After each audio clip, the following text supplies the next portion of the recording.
While that's really great for athletes, what does that have to do with me? But I'm hoping by the end of this little talk that we're having that you will realize that it has everything to do with you. Because learning to maximize your strengths is a life strategy. Think about the last time you got feedback. 5 compliments, 1 critique. Which one stuck with you all day? Critique. You replay that one thing that needs fixing, you underline it, you circle it, you make up stories about it. I'm not a strong writer. I'm not leadership material. I say too many times when I speak. How many of you in this room made New Year's resolutions this year? Some of your hands. So if I were to guess, many of you probably made these resolutions around things that you feel are broken, that you need to fix them or improve them. Like stop procrastinating, stop scrolling while studying, start working out. We are conditioned to identify what we consider deficits or weaknesses, and we commit a great deal of time, energy, and focus on fixing them. On a personal note, I can relate. Before I became your CEO, I spent 15 years behind a desk, punching numbers as an institutional researcher and writing code as a computer programmer. Wow. Trust me, the very last place that I thought I would be, or anyone who knew me, would be like right here, right now. And I was not, and I do not consider myself someone who likes the spotlight and likes to be out front. And when I first became the CEO, I really struggled with that. But over time, I thought, well, rather than focusing on what I perceived as a weakness, I could lean into my strengths. And so I think years later, we will all agree, hopefully, that Phi Theta Kappa has enjoyed a great deal of success as an organization that not only uses data to tell the stories of amazing students like you, but we're also able to track outcomes for our donors and our grant makers. And I don't know very many nonprofits that do that as well as we do. Thank you. I think data also helps us make better decisions. For example, we know from our work that Phi Theta Kappa students, just like you, have a 91% success rate. That's huge. Yeah. When I first ran those numbers, I knew they would be big. They weren't that big, and I'm like, I need to stay here. And yes, when we study students just like you who have the same grades, they only enjoy a 65% success rate. So being in Phi Theta Kappa makes a huge difference. I think it says a lot about you. It's why these college presidents with us today invest in you, and it's why so many four-year colleges are here to see you. Phi Theta Kappa also uses our data to track the return on investment on every dollar we spend. Wow. And because of this, we have not raised membership fees in 10 years. Yes, this will be our 11th year. Everything we do is grounded in research because we know that when students like you participate in service and leadership and work alongside these amazing advisors, that the benefits extend way beyond the classroom. Yeah. Your confidence grows, your skills deepen, and your opportunities expand. My point to this is if we only talk about what is broken, we will miss something even more powerful, what is working. And that is a lesson we all need to learn, including your CEO. So let's step through some guiding principles to help make this stick in our brains. Principle number 1, learn to see strength. Seeing strength does not come natural to us. It's a learned behavior. We've been taught to circle what's wrong, underline our mistakes, focus on what needs improvement. And I call this red pen thinking. But what if we picked up a highlighter instead?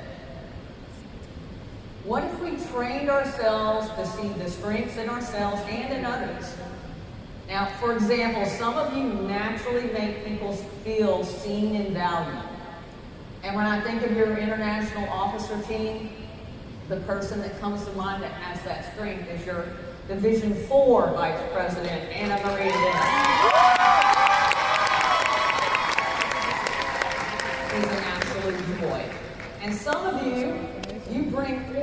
where there's confusion.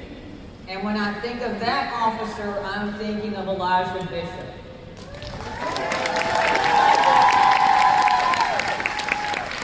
And some of you ask that question that everybody else in the room is thinking, but everyone's afraid to ask it. And who do you think I'm thinking about them when I'm thinking about your IO team? Lulu McGowan. Yeah. You will ask all the questions, trust me. To illustrate this point a little further, I want to tell you a very recent story about your 2018 International President, Amanda Karpinski-Gordon. Amanda graduated from Bergen Community College.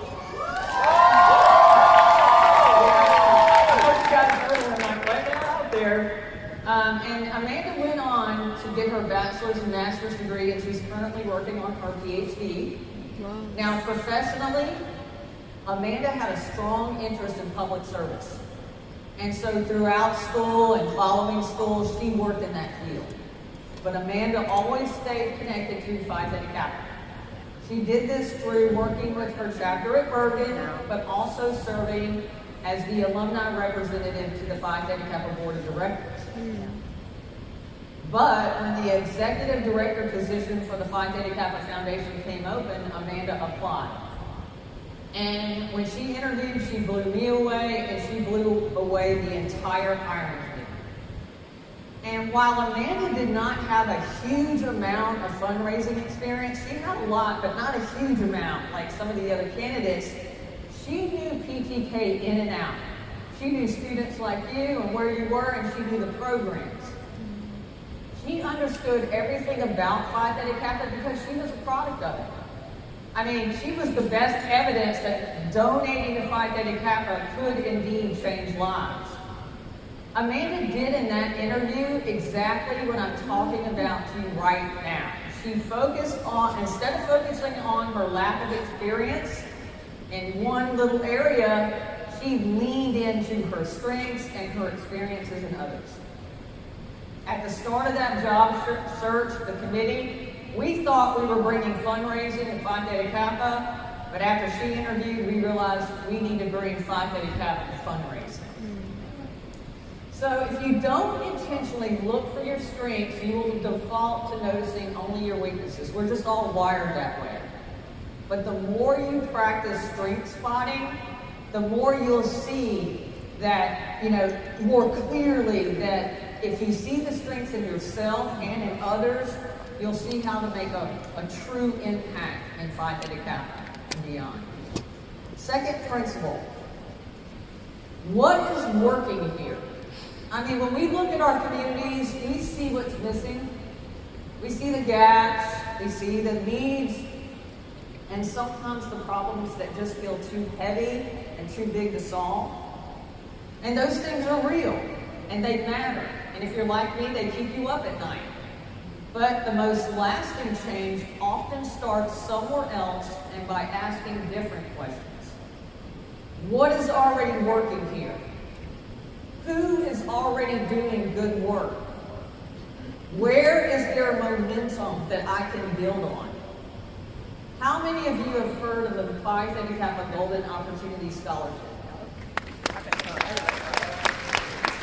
Good.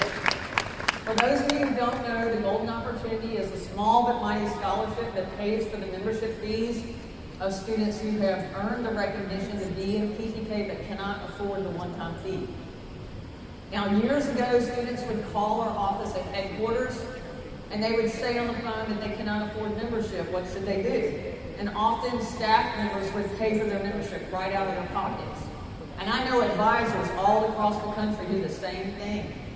And the reason they do this is because they know how valuable that membership can be in the life of that student.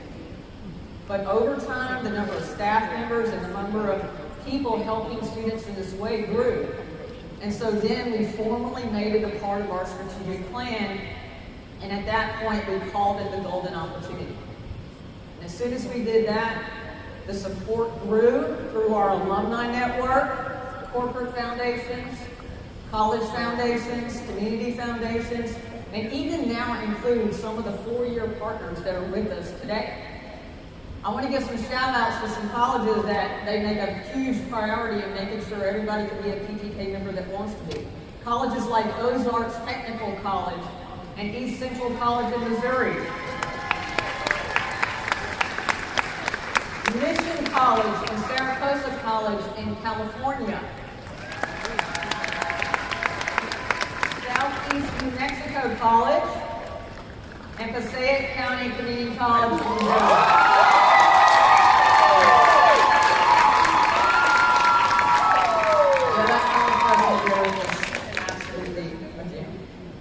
Some of the four-year colleges that donate every year to this effort is New Mexico State University. Yes, clap for them. Go see them.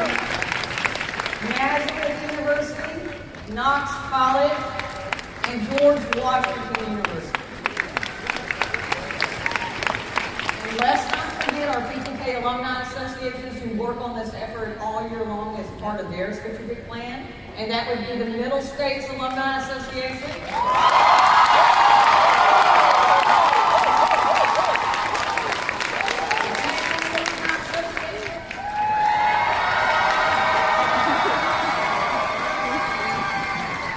And the Nevada, California Alumni Association. And many of you participate in the Scholar Day. All of this support goes toward the idea that membership works, so let's build on that. The Golden Opportunity was started 8 years ago, a little over 8 years ago, and so far today it has impacted the lives of over 32,000 students.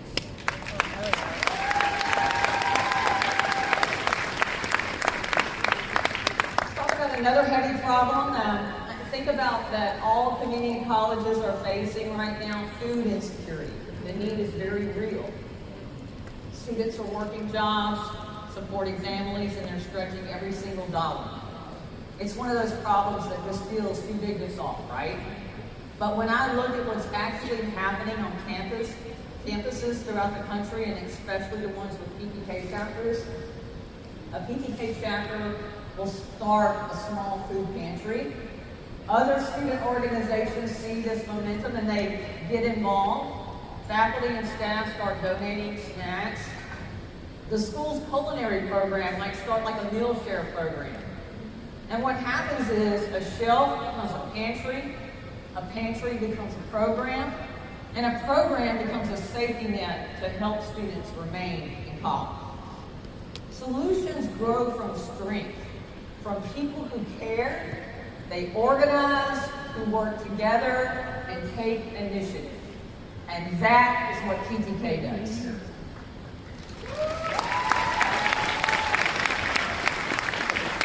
We don't just say community college students face barriers. I can't stand here and I hear it all the time. We say at Phi Theta Kappa, community college students are leaders, scholars, and change makers, and we want to invest in them. That's what we don't start with what students lack. We start with what they bring. And when you build from strength instead of scarcity, you don't just slap a Band-Aid on a problem, you create that momentum. Okay, third point, you are the strong point. Remember those triathletes in someone else's race, in your family, on your campus, in your community, you might be the strongest leg. Think about that. Your persistence might be what changes your family's future. Your leadership might be what transforms your community. And your voice might be what helps someone feel like they belong. Now, earlier in this session, we asked you to do a poll. The question was, what one word describes your greatest strength? And let's take a look at those results now. Whoa. Jesus. This is fantastic. So Phi Theta Kappa, your strengths are resilience, perseverance, compassion, and empathy. Fantastic. We can build a lot on top of that. Because you don't have to be perfect in every area to make a powerful impact. You just have to build from what you're already doing right. And look at all these words. You're doing all these things right. Service, Westmore talked a lot about that. Persistence. You are persistent. Yes, you are. Trust me, I know. All these advisors know too. Phi Theta Kappa, you are not defined by what you lack. You are defined by your curiosity, your grit, your compassion, and your willingness to try, and your refusal to quit. Amen. The world has enough critics, enough people pointing out what's wrong. We need builders, doers, people who see strength in themselves and others, and then they say, let's start there. Phi Theta Kappa, you are those people, and I cannot wait to see what you do next. Thank you.